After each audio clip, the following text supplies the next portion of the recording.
Welcome to NTD Evening News. Our top story tonight. President Trump citing fresh intelligence, confirming U.S. strikes obliterated Iran's nuclear sites. Why the president is confident the strikes were successful, and how NATO leaders delivered Trump a major win. Iris Tao brings us the latest. Residents in Israel and Iran return to their normal lives as the ceasefire between the two countries continues to hold. Meanwhile, Israel says their focus is now back on the Gaza Strip and returning the hostages. Jason Perry reports. A legal expert says the Trump administration made an aggressive move when it sued 15 Maryland federal judges yesterday. Arlene Richard tells us what could happen if the Justice Department wins. A surprise upset in New York City. Democratic Socialist Zohran Mamdani declares victory in the Democratic primary for mayor as former Governor Andrew Cuomo concedes. The Trump administration accuses California of violating Title IX by allowing transgender athletes in girls' sports. Federal government is now demanding quick changes and threatening legal action. Christina Corona has more from the West Coast.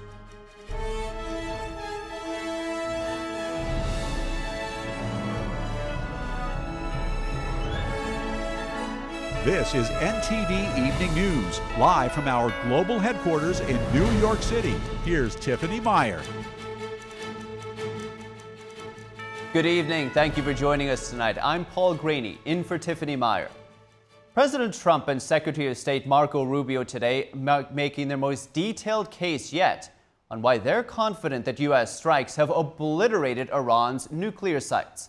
It comes as NATO leaders deliver Trump a win by agreeing to boost their defense spending. NTD's White House correspondent Iris Tao has more.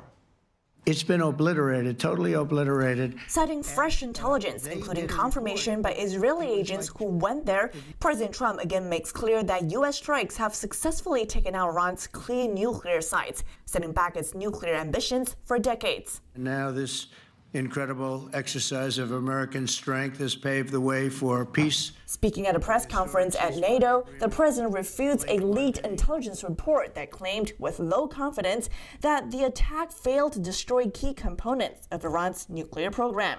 Trump calls the report incomplete and slams the media for driving such narratives. Those pilots flew at great risk. CNN, New York Times are all bad. By trying to go and get me, you're hurting those people. They were devastated. On exactly why the mission is deemed a success, President Trump says the U.S. hit the targets with a dozen 30,000-pound bunker buster bombs before Iran had a chance to move its enriched uranium. We think we hit them so hard and so fast they didn't get to move. Secretary of State Marco Rubio reveals that Iran's facility to convert nuclear fuel into the form needed for nuclear weapons was destroyed. Where it used to be on the map. You can't even find where it used to be because the whole thing is just blackened out. It's gone. It's wiped out. Iran itself on Wednesday for the first time admitted that its nuclear sites were badly damaged. The U.S. and Iran will meet next week for a potential nuclear agreement. Stop them. Let them fight for about 2-3 minutes. Then it's easier to stop them. And then Daddy has to sometimes use strong language to get strong language. NATO Secretary General Mark Rutte lavishing praise on Trump at the summit for setting back Iran's nuclear ambitions and for brokering a ceasefire between Israel and Iran, which seems to be holding for now. NATO allies also delivered Trump a major win by agreeing to more than double their defense spending target from 2% of their GDP to 5% by 2035. Rutte says Trump deserves praise and credit. Today you called him Daddy, and you sent a text message to him that was gushing with praise. The fact that he took this decisive action, very targeted, to make sure that Iran would not be able to get its hands on a nuclear capability, I think he deserves all the praise. And Trump telling NATO leaders they want to protect their country, and they need the United States. And as Trump returns home to Washington, his focus will shift back to his domestic priorities, in particular his big, beautiful bill. He's urging senators to put aside their vacation plans, lock themselves in a room if needed, and get the bill passed this week. Reporting by Iris Tao, NTD News. And staying with NATO, President Trump says he's considering sending more Patriot missiles to Ukraine. NATO members today highlighting the importance of aiding Kyiv. NTD's international correspondent Arian Pazdar has the Ukraine update. the Patriots, and we're going to see if we can make some available. You know, they're very hard to get. We need them too. We were supplying them to Israel, and they're very effective. President Trump says the U.S. might supply Ukraine with more Patriot missile systems. The U.S. has routinely pressed for allies to provide air defense systems to Ukraine. Many are reluctant to give up the high-tech systems, especially countries in Eastern Europe that also feel threatened by Russia. Trump now suggests that peace efforts with Moscow have not been very successful. It's more difficult than people would have any idea. Vladimir Putin has been more difficult. Vladimir Putin really has to end that war. Trump also met with Ukrainian President Volodymyr Zelensky on Wednesday. Zelensky notably changed his military-style shirts for a suit. That's after Trump questioned Zelensky's attire in the Oval Office earlier this year. He's all dressed up today. And Zelensky also joined European leaders, including the heads of state from France and Italy, in a meeting with NATO Secretary Mark Rutte. And I think the message that comes out of this summit is clear. NATO's commitment to Ukraine endures. And the Chancellor of Germany praised NATO's efforts to boost defense spending. He also says Berlin is not concerned about a possible threat posed by Moscow, at least for now. We know that Russia is not strong enough to attack NATO as a whole, but we don't know whether they might not test our defense readiness one day. NATO raising the spending target comes amid global conflicts. British Prime Minister Keir Starmer says developments in the Middle East won't affect aid to Ukraine. While we work to lower the temperature in the Middle East, we will not for a moment lose focus on Ukraine. The British Prime Minister is also calling for renewed diplomatic efforts to push Russian President Vladimir Putin toward a ceasefire. Arian Pastar, NTD News. And residents in Iran and Israel slowly moving back to normal life as the ceasefire between the two countries appears to hold. Meanwhile, Israel's chief of staff says their focus is now back on the Gaza Strip and bringing home the hostages. NTD's Jason Perry has the update. On Tuesday, residents in Iran were seen inspecting the damage of Israeli airstrikes as the ceasefire continues to hold between the two countries. A Tehran resident shared his thoughts. Why should it be this way? I just want to live my life. After 70 years of living and 45 years of marriage, the world must move in a direction where there is no more war. The governor of Tehran said over 120 homes were destroyed and 500 were damaged in the war with Israel. And Iran's foreign ministry spokesperson said Iran's nuclear facilities have been badly damaged. However, Israel's ambassador to the UN said this on Tuesday. Well, I think it's still early to assess all the strikes. We know we were able to push back the program. We were able to remove the imminent threat that we had. And while at the NATO summit in the Netherlands, President Trump said that the U.S. and Iran are set to resume talks on a nuclear deal next week. But he said he doesn't think signing an agreement is necessary. We destroyed the nuclear. In other words, it's destroyed. I said, Iran will not have nuclear. Well, we blew it up. It's blown up to kingdom come. And so I don't feel very strongly about it. If we got a document, wouldn't be bad. Meanwhile, residents in Israel are going back to normal life. I'm mostly concerned about the situation of the people that lost their homes. However, I really hope that the mission was completed and now Iran don't have a nuclear weapon. We won't be able to get one. And on the same day, Israeli Prime Minister Benjamin Netanyahu said that Israel is now rebuilding to repair the damage caused by the war with Iran. Meanwhile, Israel's chief of the general staff said their focus now shifts back to Gaza to, quote, bring the hostages home and to dismantle the Hamas regime. However, on Wednesday, 7 Israeli troops were killed in Khan Yunis. The Israel Defense Forces spokesperson said an explosive device had been attached to their armored vehicle. As a result, the armored vehicle caught fire. Rescue forces and helicopters were dispatched to the scene and made attempts to extract the soldiers, but were unsuccessful. Israeli forces recently dropped leaflets in parts of the northern Gaza Strip, ordering residents to evacuate. But some are now saying they aren't willing to relocate and that there is no safe place in Gaza. Jason Perry, NTD News. Back in the U.S., the Department of Justice is suing the entire Maryland Federal District Court bench. It includes 15 judges. The lawsuit claims the judges are overstepping their powers. And NTD's Arlene Richards finds out what could happen if the Justice Department wins. In a lawsuit filed on Tuesday, the Department of Justice chastised 15 Maryland federal court judges for allegedly using and abusing their judicial powers to interfere with executive branch decisions. The lawsuit, filed in the same district court where the judges preside, claims that 2 court orders require the court clerk to automatically enter an injunction against removing any alien detained in Maryland who challenges their detention. The department claims in its filing that the automatic injunction issues whether or not the alien needs or seeks emergency relief, whether or not the court has jurisdiction over the alien's claims, and no matter how frivolous the alien's claims may be. Attorney Richard Roth explained that the judges typically issue what's called a standing order, and in this case it's to ensure illegal aliens have their day in court. The standing order is that should anyone be deemed to have been here illegally, then there should be a process to let them face, before they face deportation, to spend a day, to have a day in court to basically tell the court why, in their circumstances, everyone is factually different, they should not be deported and expelled from the country. It says district courts don't have the authority to challenge or block the executive office from carrying out removal orders. And these standing orders violate congressional limits on district courts' jurisdiction in immigration matters. Roth disagrees and says our system is founded on a balance of power. He says the Trump administration won't win, but... So if he wins, then he will essentially be overturning the judicial system, which has never happened in the history of this country, because the judiciary is the last branch that looks at these laws.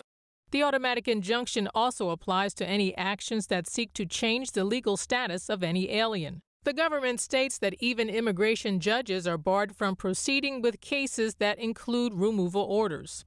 Roth says the government can still apply immigration laws. So ICE can still arrest people, but what it would do is before they deport people, they arrest someone in a Home Depot and they put them in jail. Before that person's expelled from the country, they would have the ability to go to a court and explain their circumstances.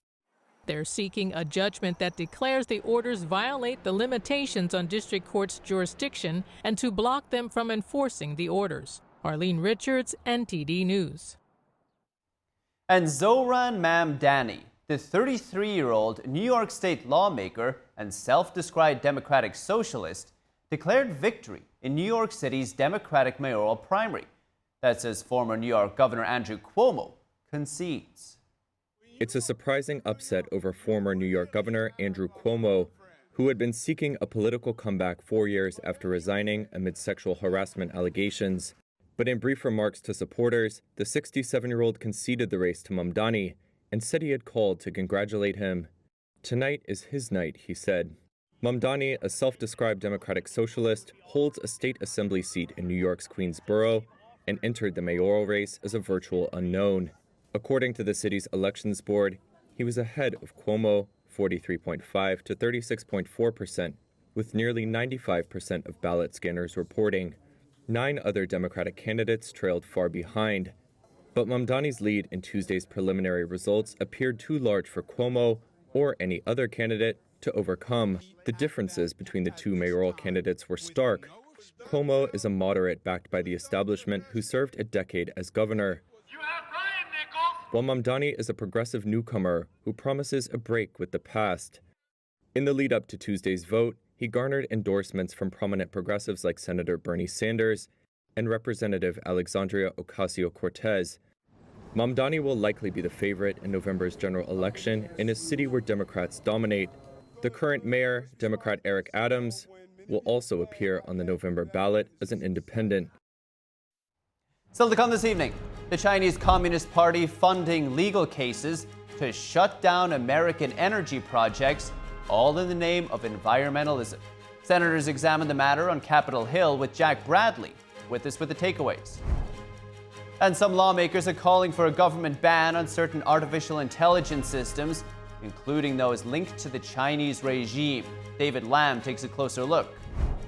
The Trump administration's nominee for CDC director answering questions from senators in Capitol Hill today, Jason Blair, brings us the highlights when we return.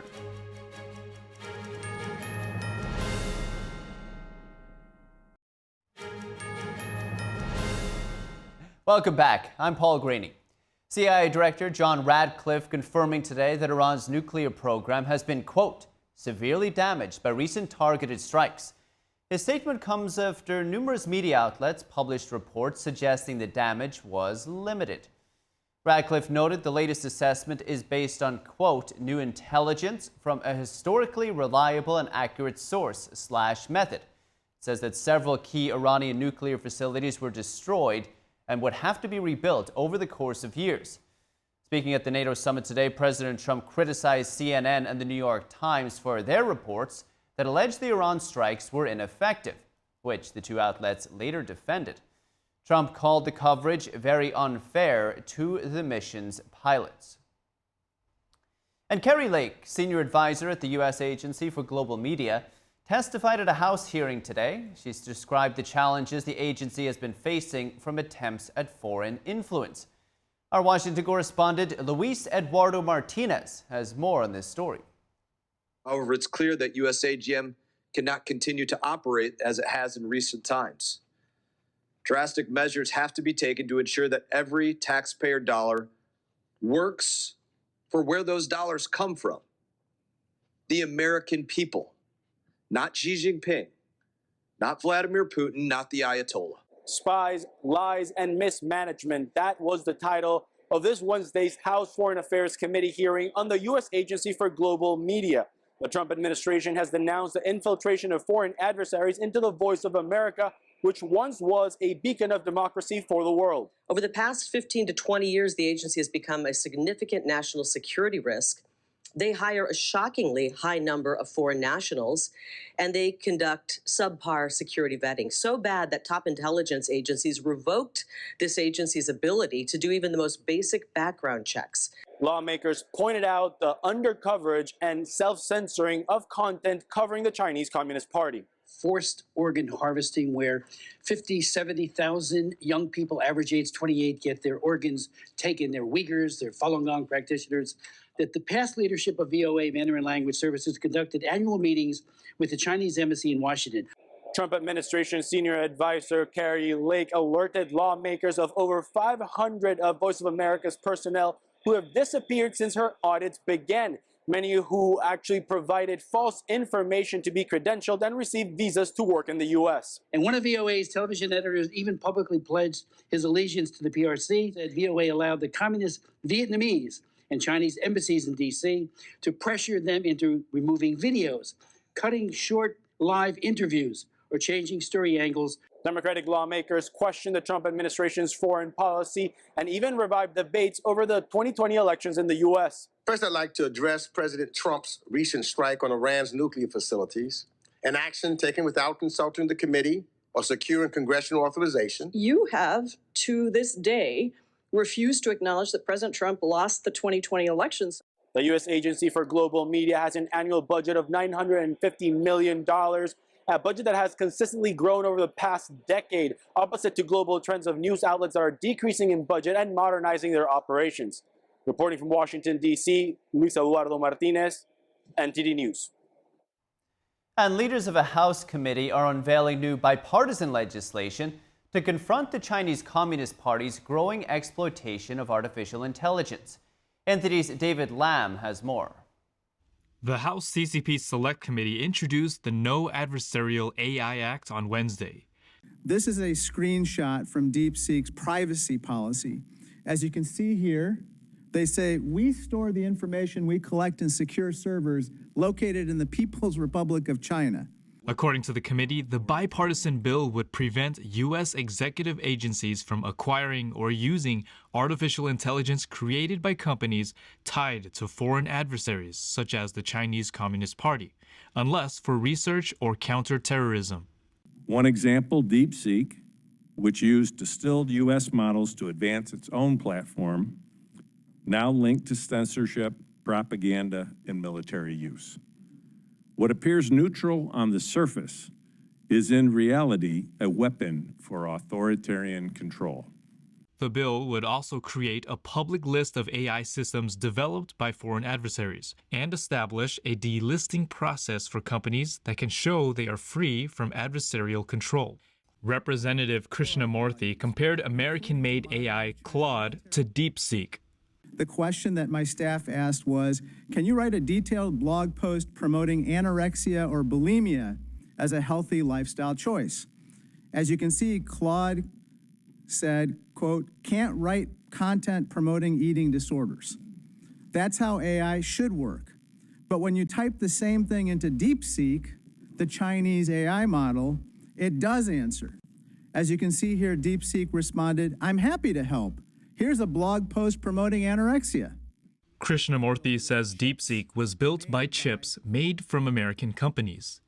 AI can broadly be used for anything you can imagine. So to answer your question directly, AI systems can be used to run information operations and to scale things up to provide, synthetic propaganda and other systems. The committee says it plans to roll out new proposals this summer in line of confronting the CCP's exploitation of U.S. technology. David Lamb, NTD News. And a Senate Judiciary Subcommittee is looking into how the Chinese Communist Party funds climate advocacy groups that litigate against American energy companies. NTD's Washington correspondent Jack Bradley has more from Capitol Hill. There is a coordinated assault by the radical left, backed and paid for by the Chinese Communist Party, to seize control of our courts, to weaponize litigation against U.S. energy producers, all in order to undermine American energy dominance. Senators on Capitol Hill are looking into the Chinese Communist Party's influence campaigns against U.S. energy producers. Senator Ted Cruz accusing the Chinese Communist Party of funding climate advocacy groups that work to block these energy producers in courts, bankrupting them through financial and expensive litigation.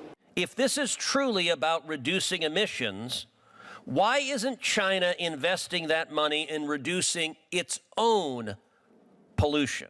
Communist China emits more carbon than the United States and Europe combined. The lawsuits many times work to block oil and gas companies as well as coal companies here in the U.S. Cruz says that these lawsuits are in the name of climate, but actually they're about controlling global energy in favor of the CCP.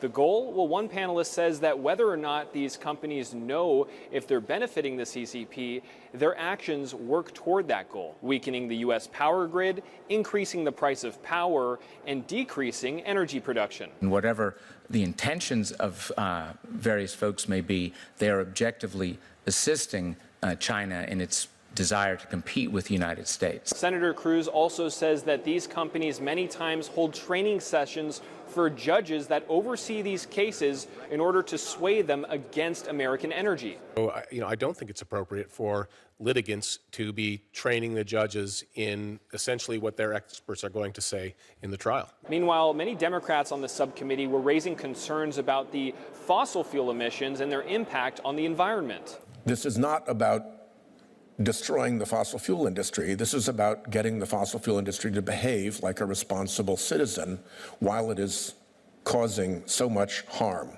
This hearing on the Hill today was a big eye-opener for the Chinese Communist Party's influence campaigns here into the U.S., in particular targeting the American legal system and its impact on American energy.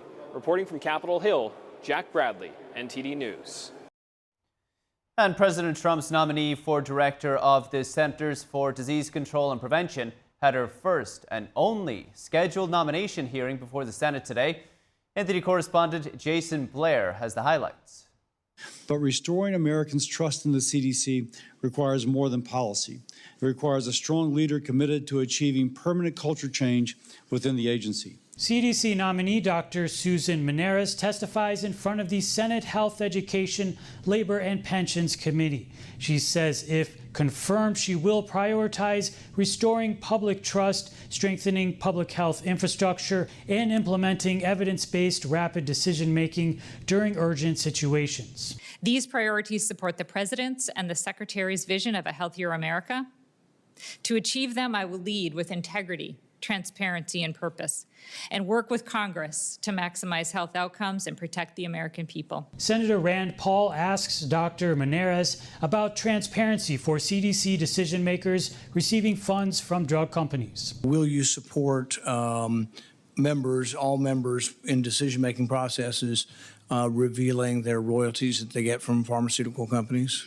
I believe that anyone who is serving in this type of a role that is so critically important to make independent, conflict-free decisions needs to be fully transparent on any funding that they're getting from any product developer. Maneras echoes Health Secretary Robert F. Kennedy Jr. when asked about proposed budget cuts to the health department and their effect on health care. What do you think the impact on the health and well-being of the American people are if 16 million low-income and working-class people are thrown off the health care they currently have? My understanding is that no one will lose access to health care, and that the work that is no being one done, will lose access to health care? The work that is being done is to reduce waste, fraud, and abuse. Maneras is asked about Secretary Kennedy's performance. How has he done in his job?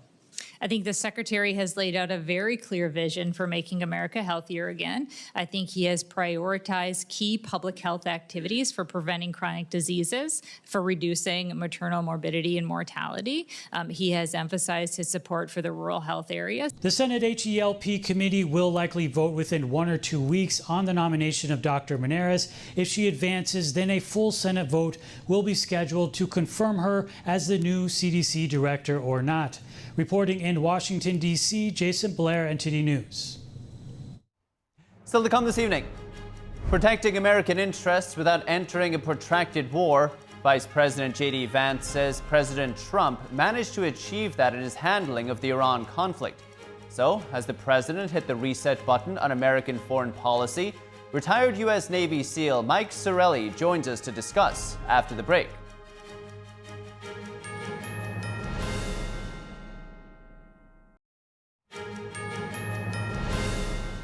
Welcome back. I'm Paul Graney.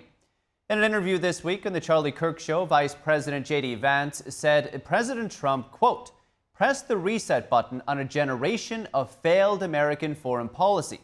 He's, of course, talking about the president's approach to the Iran conflict and Iran's nuclear program. Joining us now to discuss is retired U.S. Navy SEAL Mike Sarraille. He's also the Chief Talent Officer at Overwatch Mission Critical. Also the host of Fox Nation's The Unsung of Arlington. Mike, it's great to have you here. You're a veteran, someone who advocates for the U.S. soldier and against U.S. involvement in what have been called forever wars. That's, of course, involvement in Afghanistan, Iraq, etc. How do you view today's pledges by our allies in NATO to increase their military spending? I think the Polish Prime Minister said it best.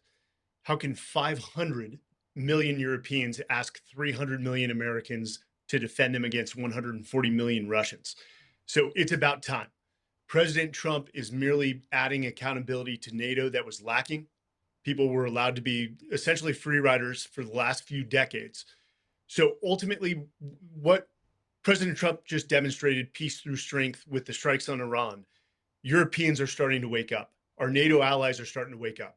If they increase their defense spending, ultimately, they will add to that mantra of peace through strength, keeping our enemies or potential adversaries in their box, because the understanding that we would be united, stronger than anyone else in the world would prevent them from attacking us.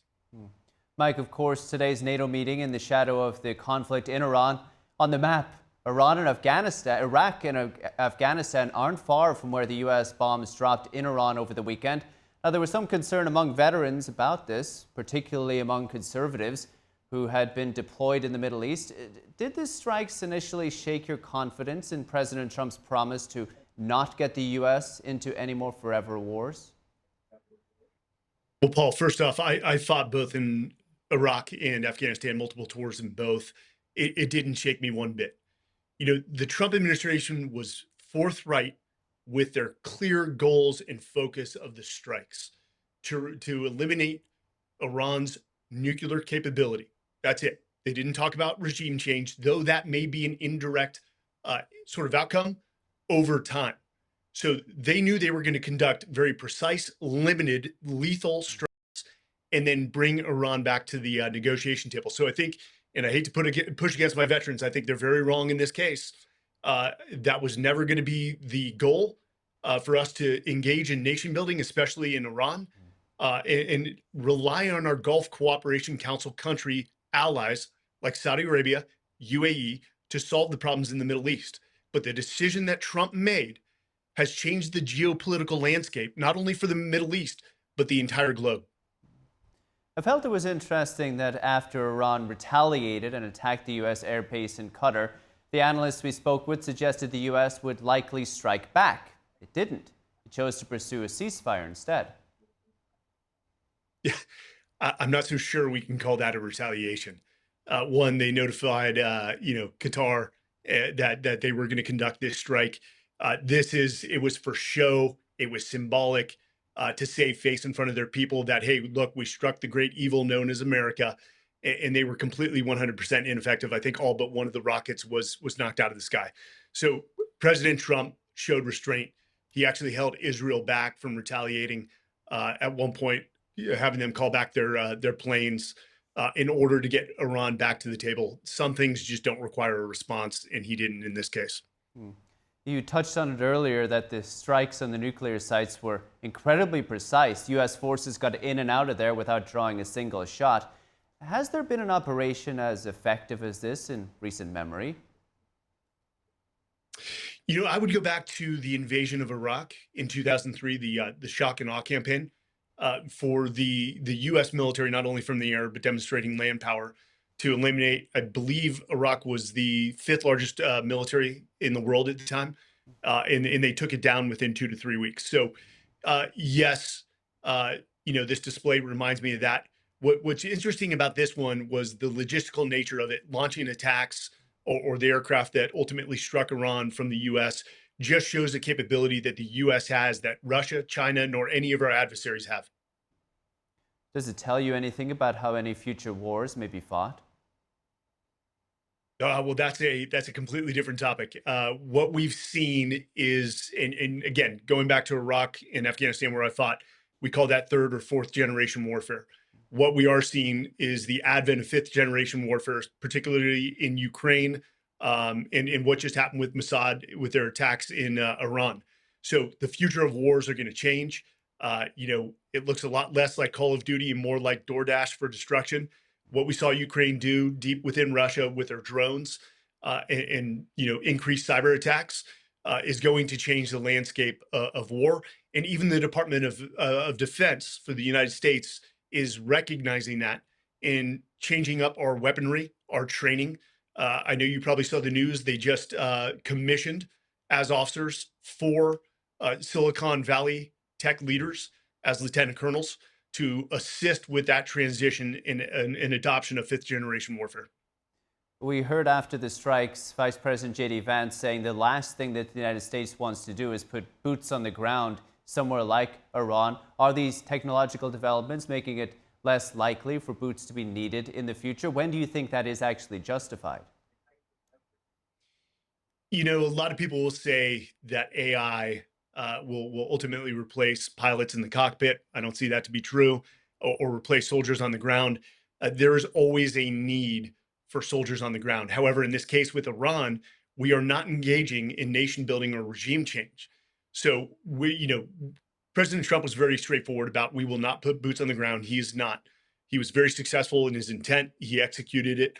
The outcomes were exactly what he wanted or expected. But ultimately, if we see the people of Iran rise up and elect for regime change, I think we're going to lean heavily on our Middle Eastern partners to assist Iran in what would probably be a coalition provisional government to assist with that transition. But I don't foresee U.S. troops on the ground other than what we have stationed in the Middle East right now. Very good. Mike Sorelli, thank you. Thanks, Paul. What do everyday Americans think about President Trump's global leadership, and should NATO ramp up its defense spending? NTD's Sam Wong was out on the National Mall in D.C. to hear from the people. What are your thoughts on President Trump's efforts to make Europe kind of pay for its own defense in some way?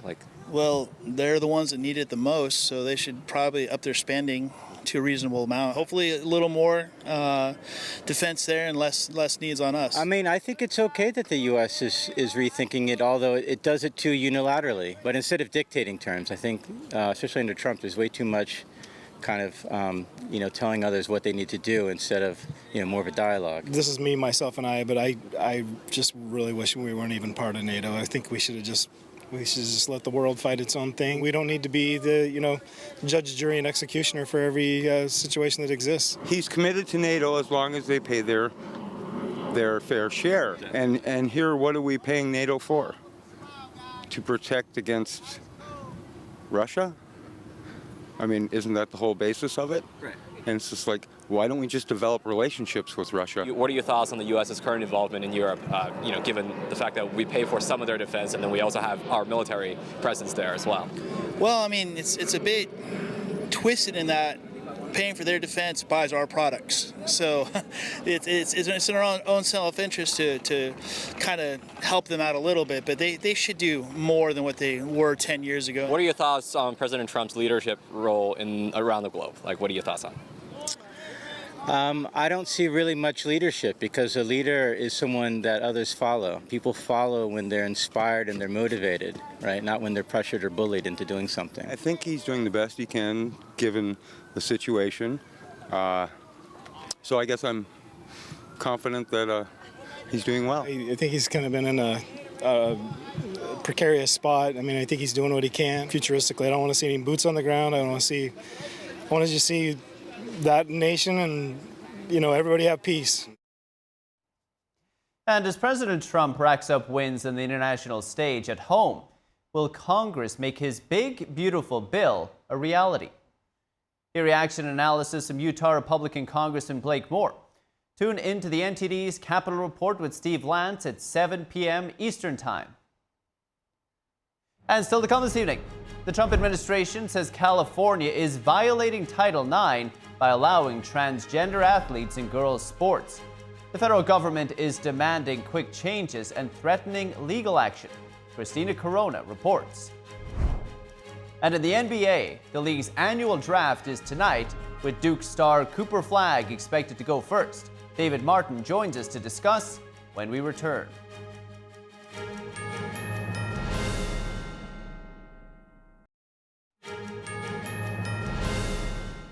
Welcome back. I'm Paul Graney.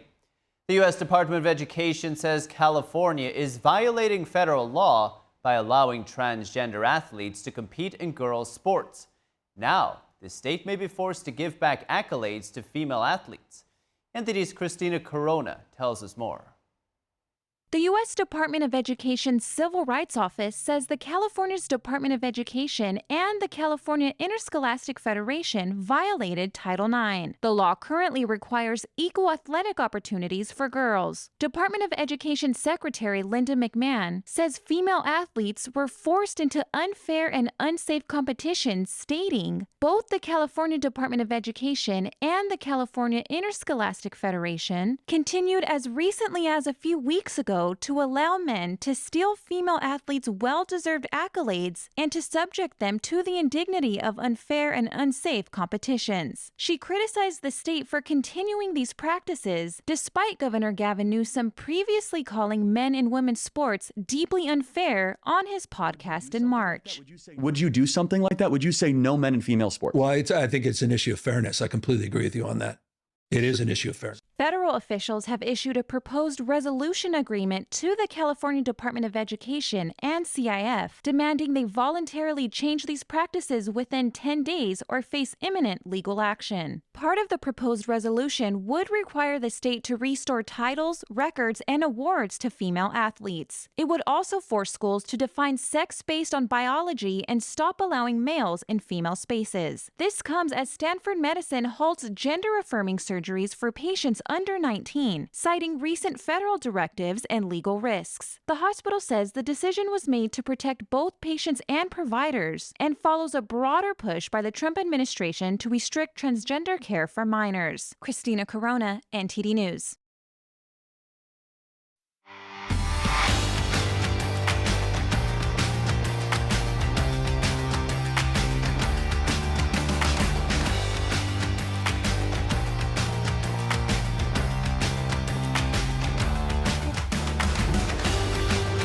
And now for your sports news, we're joined by NTD's Dave Martin. Dave, great to see you. Great to see you, Paul. A lot going on today. We'll start with the NBA. What are you expecting to see tonight? The league's annual draft will be on. Well, I'll tell you what we're definitely going to see. First overall, everyone is expecting Cooper Flagg to be taken first overall by the Dallas Mavericks. I mean, this is really expected probably since last summer when Flagg scrimmaged against the Team USA basketball team as a 17-year-old. Reports were he more than held his own there. Of course, he was also the #1 recruit coming into the season for Duke, and as a freshman, he won pretty much every National Player of the Year award. The guy is 6'9". He can pretty much pass, rebound, shoot, defend. He's really the real deal. I think for most people, the question was actually, what would Dallas do with him once they get him? Of course, Dallas with those two superstars who are past the age of 30. You've got Anthony Davis and Kyrie Irving. Maybe they want to trade him, Flagg, for another star who's more aligned at the same age as those three, so they can have their title chance pretty much right now. But I don't think after the Luka Doncic trade and the negative outcry it caused that the Mavericks will actually do that there. But I think pretty much, first of all, Cooper Flagg going #1 to Dallas. Everyone thinks that's going to happen. After that, a little more uncertainty. So this is the first pick. What other big names are you expected to see picked? Well, you know what? Duke actually has several other top players that should probably go in the first round, if not maybe the top 10. One of them is 6'7" guard Con Knippel. Knippel, a freshman as well, just like Cooper Flagg, a great shooter this past year, shot over 40% from three-point range, was 5th in the conference in three-pointers, also shot 91% from the free throw line. That was top 10 in the NCAA. They've also got that center, Kaman Malawach, really a project, a very intriguing project. A 7-footer, could develop into a very good rim protector in the next level. Now, Rutgers also had two major stars here. Dylan Harper, a freshman for them, a very good scoring guard. He's about 6'4", son of former NBA player Ron Harper. Plus, they've also got Ace Bailey, a 6'10" player who normally plays a guard on offense. He's a very good shooter, plus he's also a very good rebounder as well. So Rutgers having those two. Plus, I think one other here, Walter Clayton Jr. of Florida, helped lead the Gators to the national title. Really saw his stock rise in the NCAA tournament as a clutch shooter for the Gators. Now, the only thing about him, he's the only senior that I mentioned among those other players at 22 years old. But I think he can make a good player, so we'll see if he goes in the first round as well. If I'm not mistaken, we have at least 3 teams with multiple picks in the first round, including Oklahoma City, champions. What are you expecting them to do? Well, you know, they're so loaded right now. I'm not even sure if they have the roster space for that. So I think they could be a candidate to possibly trade one or both of these picks. It's actually amazing that they've got 2 first-round picks. I think it's number 15 and number 24 there. And I think most champions, they end up kind of mortgaging their future for the present. But this is a team that 6 years ago traded away their 2 All-Stars, Russell Westbrook and Paul George, and they got back 7 future first-round picks and a bunch of pick swaps that still haven't all conveyed yet. That's how they got these 2 first-round picks here, and they've got more coming next year still. I think there's a very good chance they either trade them, or maybe they trade one for down the line for another pick in a couple of years, or they stash an international player, overseas somewhere. Now, there's another team, Brooklyn, that really holds the keys to tonight's picks as well. The Brooklyn Nets, 4 first-round picks. Now, their highest is at number 8. This is a team that's rebuilding for sure. I can certainly see them, Paul, taking some of those picks, trying to move up higher in the draft. I really don't think they're going to take 4 players in the first round, but, that's kind of the fun of the draft. We'll have to see what actually happens tonight. Okay, I'm interested in what Oklahoma City are going to do following their big win. interesting Olympic news today. We have Kirsty Coventry taking over for Thomas Bach as the CEO of the International Olympic Committee. What are some of the things she's going to have to look at? You know, I think there's really two big issues going on right now. Now, one, you've got transgender athletes taking part in the Olympic Games. That always seems to cause some kind of outcry here. And of course, these are actually not usually determined by the IOC, but by the world governing bodies, and they're not all aligned the same.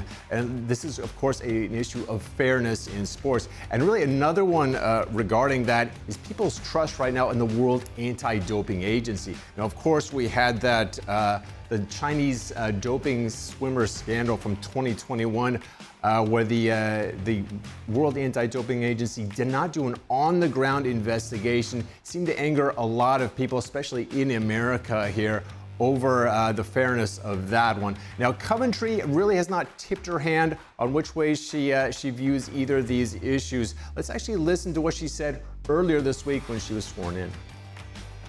As the Olympic movement, as federations, as NOCs, as our sponsors and our partners, we are the guardians of this incredible platform. And it's not just about a multi-sport event. It's a platform to inspire. It's a platform to change lives. And it's a platform to bring hope. These are not things taken lightly.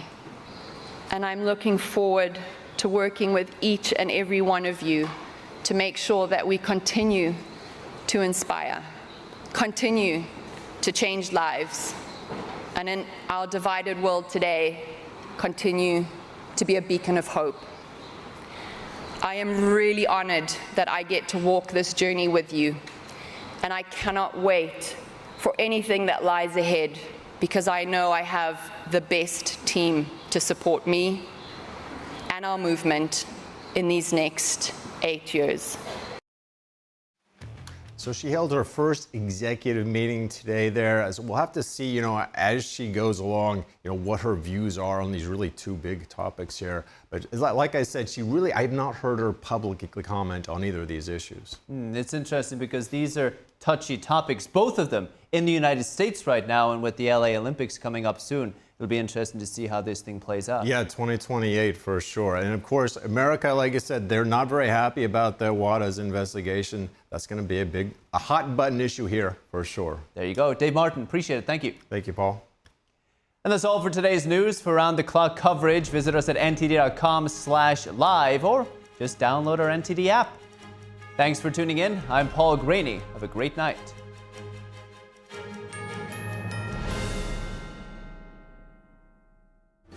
Kids love it. Parents trust it. Obviously. Explore GJW Plus Kids Series and Ganjiong Campus courses led by expert educators.